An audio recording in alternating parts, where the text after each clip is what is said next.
Hey guys, Sean Reddy, Keller Williams Reddy Group, and this week we're talking about the questions that you should ask your realtor before deciding whether or not to hire she or he. And we wrote this just because what I've found over the years is that more often than not, I don't get asked the right questions when it comes to sitting in front of a new home seller, a new home buyer, and they're interviewing agents for the job of helping them sell or buy a home. So I wanted to create kind of this guide, if you will, of what to ask so that you know that you're hiring somebody who is more than capable of representing you and your home and your best interests. So I wrote down these 8 questions to ask when hiring an agent, again, to help you sell or buy a home. And let's just jump right into it. Number 1, ask about their availability. And asking this question helps you get an understanding of how occupied that real estate agent is. Everyone's busy. Yet if the agent has an overloaded schedule or an upcoming vacation or other conflicts, maybe they're even a part-timer working a 9-to-5 job, it might be worth looking into another option. You should feel like your agent has the time for you and that all of your needs are going to be met. Number 2, what is your marketing strategy? That's right, strategy.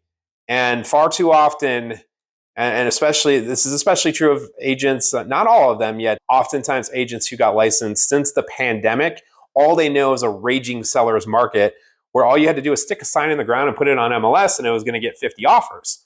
Well, since that's no longer the case and the market has shifted, it's important to find out what your agent's marketing strategy looks like. What are they going to do specifically to get it in front of the right buyers? It's one thing to cast a wide net, but you also want to go deep too with the demographic that's most likely to buy your home. Number 3, what is your negotiation style? Whether you're buying or selling, negotiation is potentially the most nerve-wracking part of the transaction, of course. And so asking this question will help you understand how the real estate agent will negotiate on your behalf. Do they play hardball? Are they more compromising? And which do you prefer as a home buyer or seller? It'll also tell you how confident that agent is in their ability to get your price and the terms that you're looking for. So make sure that you're happy with their answer on what their negotiating style is. Number 4, how do you like to communicate? Buying or selling, it's important to have an agent whose communication style is compatible with yours. Not only should they be proactive in front of every major point in the transaction, but it should also come on your terms too. If you're more of an emailer or you like voice-to-voice conversation or even face-to-face, find out if that's in your agent's wheelhouse. Number 5, how long have you been in business in the area?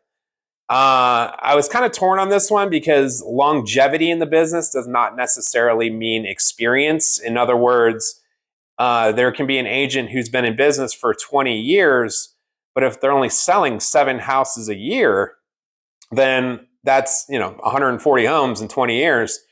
You can also find an agent who's only been in business 3 to 5 years who have sold 1,400 homes.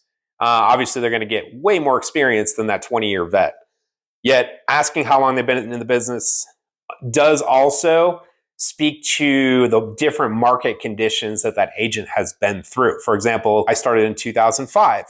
So at the tail end of the last boom, and went through some pretty interesting times after that, 2008 to 2010 with the Great Recession, the mortgage meltdown and all that. Even though I was just getting my start and I wasn't selling a lot of homes in the first, I'm going to call it 5 years or so, it gave me a lot of perspective, especially in this most recent market shift, knowing how to navigate changing market conditions. Number 6, what are their fees? Ask this question to make sure that you understand how they get paid for their services. If you're a buyer, you generally don't have to worry about paying yourself, yet typically buyer's agents and seller's agents are paid a percentage out of the proceeds of the home sale. If you're a seller, make sure you know what the percentage is so you're not surprised when the sale goes through. Many real estate agencies also offer additional services like staging, repairs, even remodeling for home sellers. And if you'd like any of those, make sure you know what the costs are upfront, whether you have to pay for them out of pocket or they come out of the proceeds of the sale. Number 7, do you have references? Buying or selling a home obviously is a huge decision, and who you choose to accompany you on that journey can mean the difference between mega success and mega stress.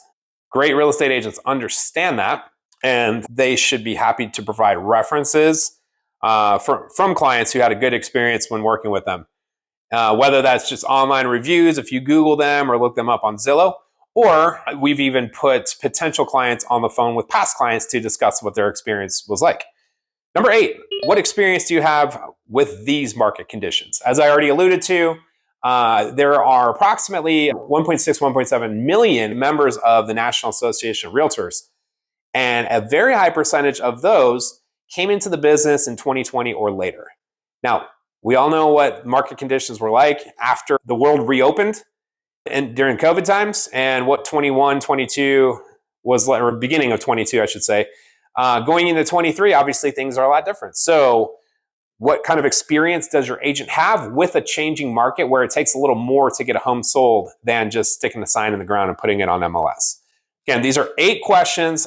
Feel free to use all of them or any one of them when interviewing agents. Hopefully, we would have the opportunity to have a conversation about your real estate goals if and when you do decide to jump into the real estate market as a seller or buyer or both. Again, I'm Sean Reddy, Keller Williams Reddy Group. Thanks for watching. Make sure to hit that like and subscribe button, hit the notification bell so we can spoon feed all this great stuff to you. And we'll see you next time. Thanks.